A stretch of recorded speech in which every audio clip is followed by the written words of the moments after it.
It's time to duel!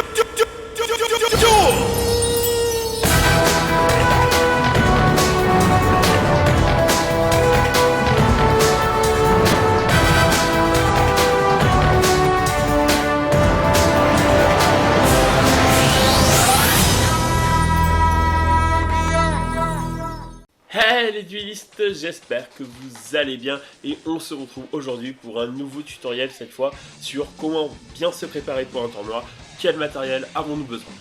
Dans le dernier tutoriel, si jamais vous l'avez manqué, nous avons parlé de la liste de paquets ou plus communément appelée decklist, qui est le terme anglais, et que les joueurs connaissent plus.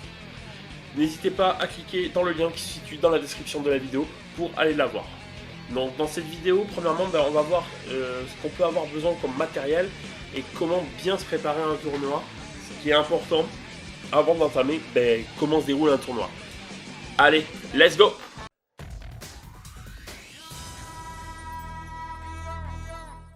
Comment bien se préparer pour un tournoi? Premièrement, on va choisir ce qu'on va jouer. Est-ce que je vais jouer tel archétype ou un autre? Est-ce que je vais jouer méta ou fun? Est-ce que je vais jouer contrôle, agressif, combo? Ça va dépendre. Ce qu'on a envie de jouer. Une fois qu'on sait ce qu'on va jouer, on va construire notre paquet de cartes, donc notre deck. Si on a besoin d'un extra paquet ou extra deck, on va le construire. Et bien sûr, notre paquet de réserve qui est side deck en termes anglais. Une fois que c'est fait, on va écrire notre fameuse liste de paquets.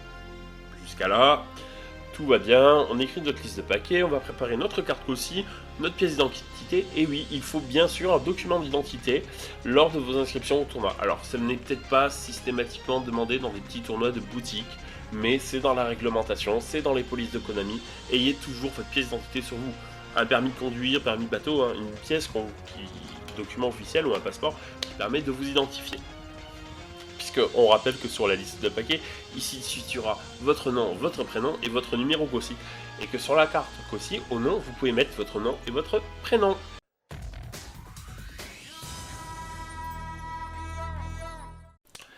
Donc premièrement, qu'est-ce que j'ai besoin?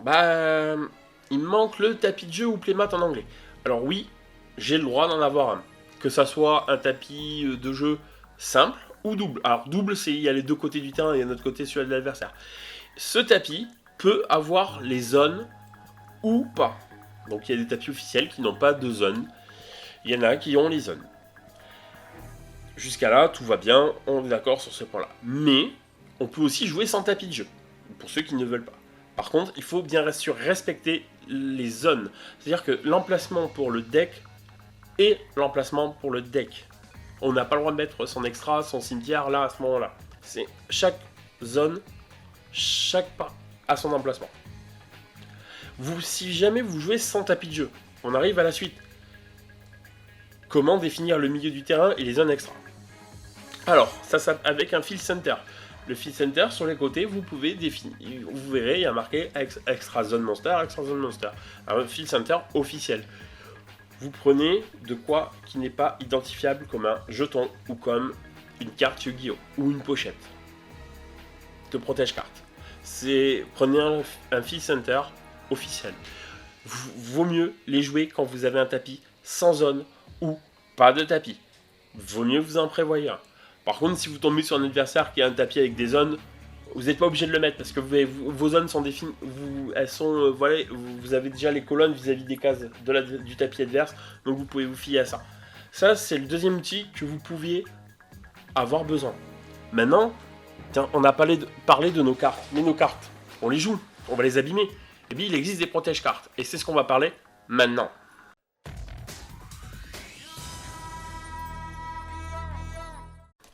Pour ce qui est des protège-cartes, alors les protège-cartes ou sleeves en anglais, il y en a des officiels, Konami, Yu-Gi-Oh! Il en existe plein. Alors comment protéger son deck? Et oui, parce que ça peut être pénalisant, je vais vous expliquer pourquoi. Premièrement, votre deck, vous allez choisir de le protéger. Donc, on va mettre des pochettes de couleur bleue. Mais, toutes les cartes du deck devront avoir les mêmes couleurs de pochette. C'est pas un qui est bleu foncé, l'autre bleu ciel.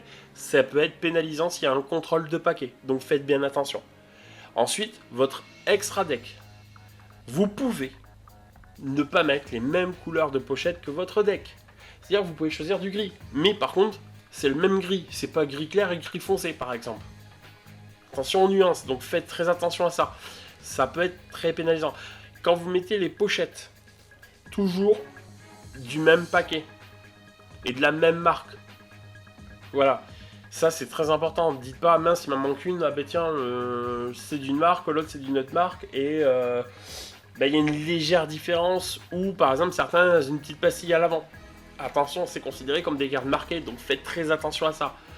Et ensuite, le dernier, c'est ce qu'on appelle le side deck ou paquet de réserve en français.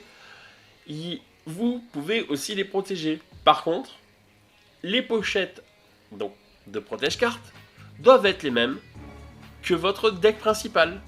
Vous n'avez pas le droit, si vous jouez des cartes de l'extra deck, de les mettre de la même couleur que l'extra deck, dans votre paquet de réserve bien sûr. Attention, il faudra juste changer de pochette quand vous siderez. Donc faites bien attention à ça. Petit conseil, surtout avant chaque début de gros tournoi que vous allez participer, changez vos pochettes de protège-cartes. Achetez des pochettes neuves. Pourquoi ? Le fait d'acheter des protège-cartes neuves, vous allez être tranquille. Alors certes, c'est chiant, vous allez, si vous en faites toutes les semaines, c'est sûr et certain, c'est chiant, mais vos pochettes peuvent s'abîmer. Et le premier cas, c'est que si vos pochettes s'abîment et qu'il y a un contrôle de paquet, ça peut être pénalisant. Donc faites bien attention à ça. Et ayez toujours, bien sûr, des pochettes de recharge en plus, si jamais, et vous pouvez en abîmer une, vous pouvez en casser une lors du tournoi, et vous êtes obligé de changer.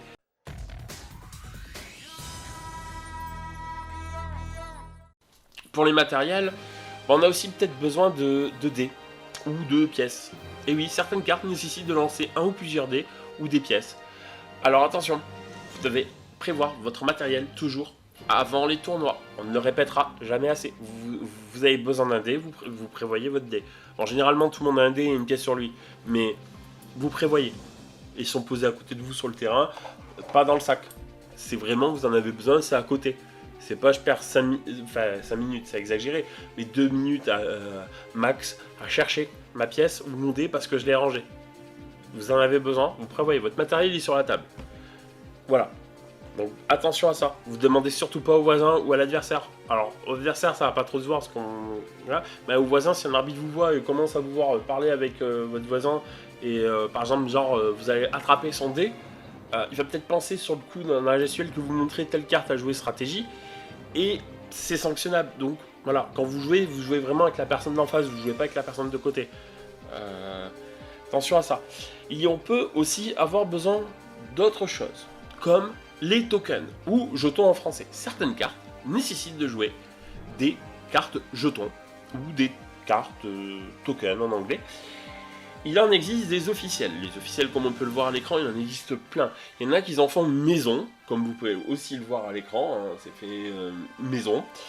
Et ces cartes, si vous devez en jouer, vous en avez, prenez-les avec vous. Et pareil que les dés, les pièces, on ne demande pas au voisin s'il a des jetons ou quoi que ce soit. Vous pouvez bien sûr, bien évidemment, utiliser des cartes Magic, des cartes Pokémon, des cartes Vanguard, ce que vous voulez comme autre jeu qui existe en jeu de cartes, même des cartes de jeux de cette famille, tant qu'on peut identifier une position d'attaque, une position de défense. C'est tout ce qu'on demandera. Rien de plus. Si vous avez un doute sur le jeton que vous allez utiliser d'un autre jeu ou voilà, posez la question au chef arbitre toujours avant le début du tournoi. C'est lui qui aura le dernier mot. Donc c'est lui qui vous donnera la décision finale. Et on ne pourra pas y revenir. Mais on en parlera plus tard. Par contre, pour les tokens et les jetons, il est strictement, mais strictement interdit d'utiliser des protège-cartes. Parce que vous n'avez pas pris vos jetons ou vous n'avez pas pris de cartes pour faire des jetons. Tout simplement. Ou d'utiliser aussi des cartes de votre paquet de réserve ou du cimetière, ou par exemple, ça aussi, une chose qui est vue et qui est véridique, dire là, mes jetons ils sont là, sur le terrain. Non, vous devez avoir votre matériel. C'est sanctionnable, hein, parce que nous on peut dire, mais là on voit rien sur le terrain. Et oui, attention, faites bien attention à ça. Et ensuite, un matériel qui est très important, mais là je vais insister, parce que c'est vu dans tous les tournois, et ça sera toujours vu. Il vous faut impérativement Et obligatoirement un stylo. Et bien sûr un bloc-notes pour noter vos points de vie. Parce que quand on me dit, par exemple, je vais citer un exemple, ah ben j'ai pas de stylo, et comment tu vas faire pour tes points de vie? Et que la personne vous répond, l'adversaire va les noter. Vous imaginez même pas que c'est-à-dire qu'en gros vous faites confiance à tous vos adversaires, alors que certains peuvent tricher. Et oui, ça arrive. Malheureusement pour vous, vous devez avoir votre stylo. Pourquoi? Déjà, notez vos points de vie. Notez, je sais pas, par exemple, vous avez le droit de noter les effets obligatoires pour pas les oublier. Vous pouvez signer votre match, votre papier de résultat à la fin du match. Et pas courir après un stylo. Ah ben j'ai pas de stylo. Et oui, on verra plus tard pourquoi. Donc c'est important. Votre bloc-notes, vous notez vos points de vie, tout ça, round 1, j'ai perdu la première, on passe à la seconde, tiens j'ai gagné la seconde. Ça permet d'avoir un suivi. Quand vous notez vos points de vie, un petit conseil, bien sûr, surtout, notez si ce sont par exemple des effets de dégâts, des moins 800, tout ça.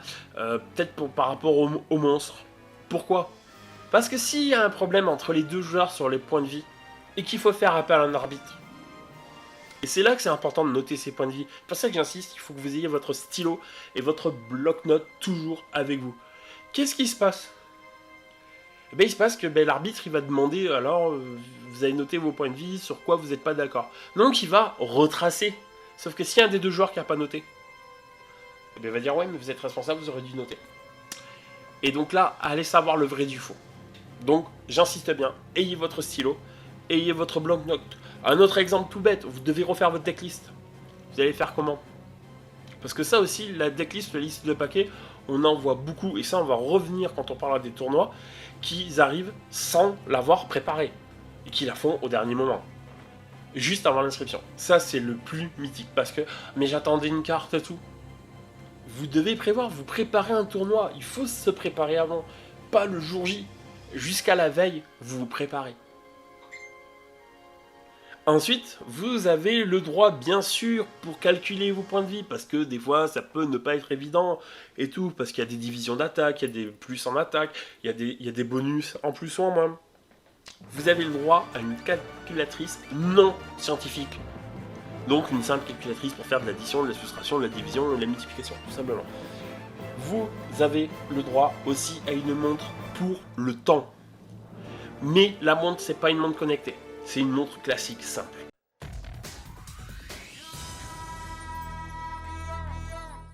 C'est la fin de cette vidéo sur comment se préparer pour un tournoi. Alors, j'ai insisté sur certains points, pourquoi? Parce que c'est très important. C'est dommage de se faire pénaliser bêtement. Ça arrive souvent. Et c'est vraiment dommage. Et après, vous allez râler, mais c'est dans les polices. Ce sont les réglementations de Konami que vous devez connaître.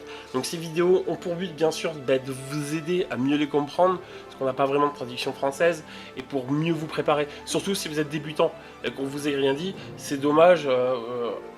Bien sûr, les arbitres sont tolérants, on ne va pas non plus disqualifier un débutant parce qu'il vient d'arriver, tout bêtement, qu'il n'y connaît rien et que c'est son premier gros tournoi ou tournoi. Il y a bien sûr la part des choses par rapport à un joueur qui fait toujours de la compétition et qui est connu. Donc n'hésitez pas, si vous avez des questions, comment bien se préparer pour un tournoi, à les poser en commentaire dans la chaîne. Si vous n'êtes pas abonné, abonnez-vous. Si vous, bien sûr, pensez à la petite cloche. C'est toujours bien d'être au courant de la prochaine vidéo. Les duellistes, je vous dis à très bientôt pour une nouvelle vidéo.